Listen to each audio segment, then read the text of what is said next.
Good night বলবো না good evening বলবো কিছুই বুঝতে পারছি না। ব্লগটা এখান থেকেই স্টার্ট হলো আজকে।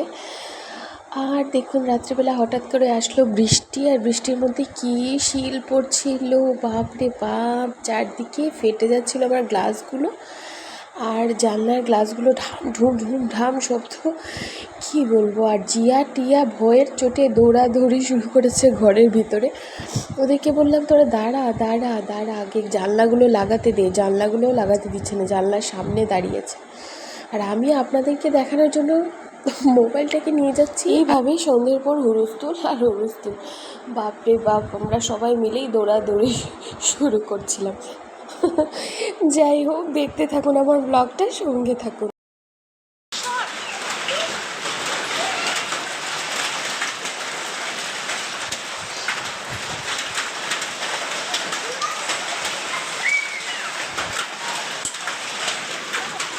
বিশাল আকারের শিল, বাপরে বাপ, ভীষণ বড় বড় শিল।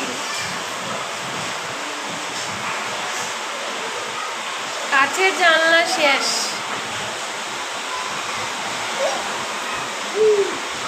আছো মা, আছো মার সঙ্গে আছো।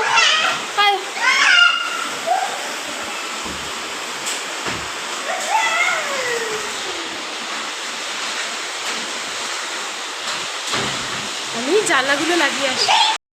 ব্লগটা স্টার্ট করতে পারছি না, কারণ সকাল থেকে কাজে কাজে কাজে কাজে দিন চলে যাচ্ছে আর সময়টাই চলে যাচ্ছে। আর এই যে বসিয়েছি মাছের ঝোল রান্না করছি, আর মাছ রয়েছিল কালকে, তো ওটাকে মিশিয়ে দেবো আমি এটার সাথে। আর তো শরীরটা ধীরে ধীরে ধীরে ধীরে ঠিক হবে মনে হয়। তো ঠিক আছে, তাহলে আজকের ব্লগটা এখান থেকে স্টার্ট করছি। Welcome back to my channel, welcome back to my channel জীবন যেমনে, আপনাদের সবাইকে স্বাগত। আর আজ হচ্ছে শুক্রবার, তো আজকে জিয়াকে পাঠিয়ে দিয়েছি সকাল সকাল স্কুলে টিফিন দিয়েছিলাম এই যে ভাতের পোলাও। আর এদিকে এই যে টিয়াকে স্নান টান দিয়ে টিয়া এখন কার্টুন দেখছে, টিয়া বসে কার্টুন দেখছে, মাশা অ্যান্ড দ্য বিয়ার্স হচ্ছে টিভিতে। আর আমি এদিকে রান্না করছি, ভাত ডাল হয়ে গেছে, মাছ রান্নাটা শেষ করি, করে একসাথে দেখাচ্ছি তোমাদের রান্নাটা দেখাই। এই যে এটা হচ্ছে পেঁপে সয়াবিন দিয়ে একটা তরকারি, পেঁপে আর সয়াবিন আলু দিয়ে একটা তরকারি। এই যে ডাটা দিয়ে, ডাটা মানে সজনে ডাটা দিয়ে মসুর ডাল, সবাই মুগ ডাল খায়, আমি মসুর ডাল করেছি আজকে, পেঁয়াজ টেয়াজ দেওয়া সব কিছু দেওয়া। আর এই যে মাছের ঝোল, বাস আজকে রান্না এটাই।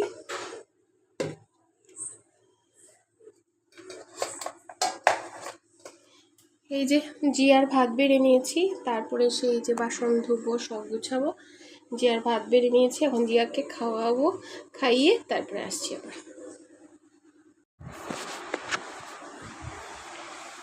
এই যে খাওয়া খাওয়া মোটামুটি আমার শেষ, কারণ জিয়ার থালে অনেকটা ভাত পড়েছিল, সেই ভাতটা খেয়ে নিয়েছি, কারণ এখন আমার অনেক কাজ করতে হবে। আর এই যে আমার জিয়া ঘুমিয়ে গেছে, তো যাচ্ছি আমরা একটু মাছ খাবো, মাছ খেয়ে তারপরে বাসন ধুবো, ঘর মুছবো।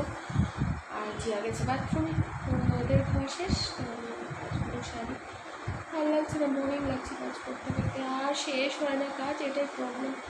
যদি কাজ স্টার্ট করলে আমার শেষ হয় না, তো সন্ধ্যের আগে ইচ্ছা আছে শেষ করি, হয়তো না। ঠিক আছে,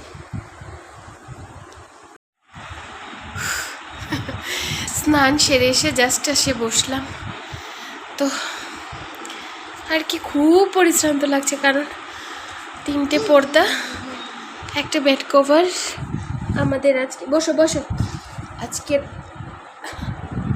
পড়ে যাবে আমাদের আজকের কাপড়, বাস এগুলো ধুয়ে যে স্নান করে এসে বসলাম। তো চুলগুলো খুলে দিয়েছি, কদিন থেকে যা চুল পড়া পড়ছে কি বলবো। দাঁড়াও তো, একটু ক্যামেরাটা পরিষ্কার করি, দেখে দিবা।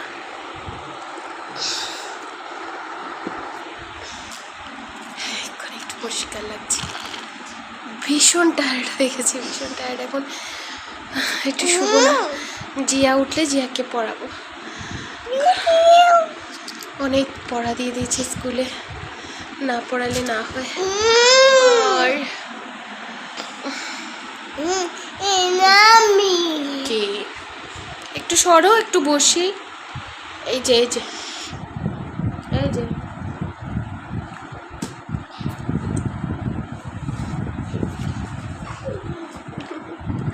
সেই আমার কোলে এসে বসে। গরম লাগছে আমার। ঠিক আছে, একটু রেস্ট করি, রেস্ট করে জিয়াকে ডাক দিই, জিয়াকে পড়াবো। আর কানের মধ্যে একটু তেল দিতেছিলাম, ভুলে গেছি, এখন গিয়ে তেলটা দিয়ে আসি।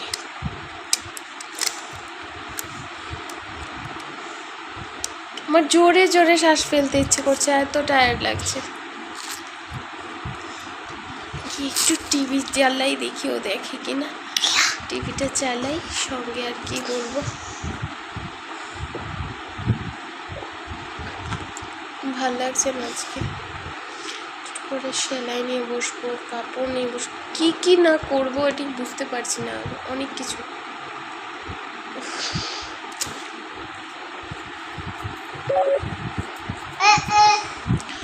ঠিক আছে, মোবাইলটা চার্জিংয়ে বসাতে হবে, তো চার্জ দিয়ে আবার আসছি।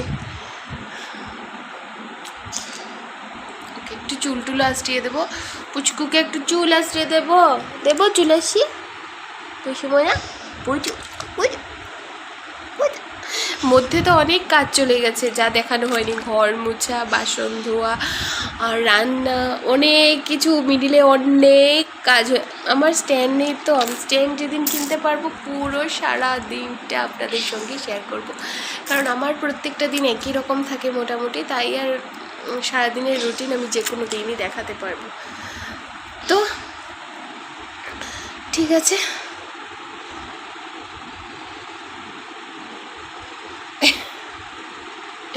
ভীষণ দুষ্ট হয়েছে। দুপুরের খাবারও খেতেই চায় না, জানি না কেন। দুপুরের খাবার দেখলেও পালিয়ে যায়। চা খাবো, একটা বিস্কুট নেই, বিস্কুট ছাড়া আমি চা খেতে পারি না।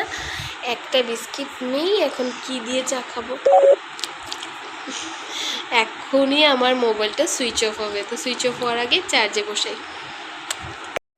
এই যে কী বানাবো ভাবতে ভাবলাম যে বেসনকে গুলে বেসনের একটা ভারী করে পকোড়া বানাই।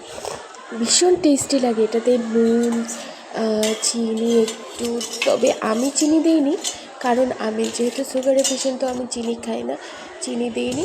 একটু ঝাল করে একটু পকোড়া বানালাম, হলুদ, মরিচের গুঁড়ো দিয়ে, লঙ্কার গুঁড়ো দিয়ে বানালাম। এই যে লাস্টে এমন দেখতে, সঙ্গে কফি, ও দারুণ লাগে খেতে। কালকে অসাধারণ লেগেছিল। এই বেসনগুলো খুব ভালো, তাই ওটা আমরা যখন বাজার করি তখন একসাথেই বেসন নিয়ে আসি। অসাধারণ লেগেছে খেতে। যাই হোক, আপনারাও এনজয় করুন আমার সাথে।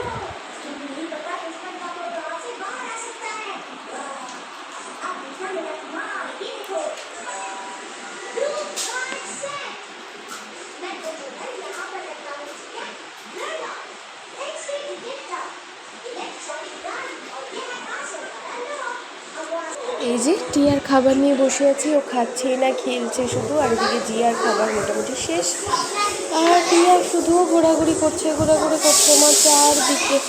তাই ভাবলাম যে ওকে একটু আমি ভিডিও করি, তাই ওর সাথে আমিও ঘুরতে থাকলাম। ওকে তো অবভিয়াসলি আমার খাওয়াতেই লাগবে, এই যে দৌড়াদৌড়ি করে খাওয়াতে লাগবে, এক জায়গায় বসে কোনো খাওয়াতে পারলাম না।